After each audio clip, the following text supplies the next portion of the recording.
நாம் தெரிஞ்சுக்க வேண்டிய சில டெய்லி யூஸ் வேர்ட்ஸ். ஃபெதர். ஃபெதர்னு சொல்லுவோமே. ஃபெதர்னா என்ன? ஃபெதர்னா இறகு. இறகு. ஓகே. அப்போ லேடர்னா ஏணி. பில்லர்னா தூண். ஆர்டிஸ்ட்னு சொல்லுவோமே. அப்படின்னா என்ன? கலைஞன். ஓகே. எனக்கு ஒரு சான்ஸ் கொடு. சான்ஸ் மூமே அப்படின்னா என்ன? வாய்ப்பு. ஓகே.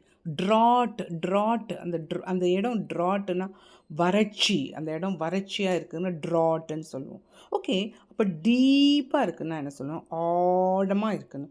ப்ரீவியஸ்னால் என்ன? ப்ரீவியஸ் டே அப்படின்னா நேத்திக்கு. ப்ரீவியஸ்னால் முன்னாள். ஒப்பீனியன்னா கருத்து. உன்னுடைய ஒப்பீனியன் என்ன? உன்னுடைய கருத்து என்ன? கான்சர்ட்னு சொல்லுவாங்களே. கான்சர்ட் போனேன். அந்த கான்சர்ட் கச்சேரி.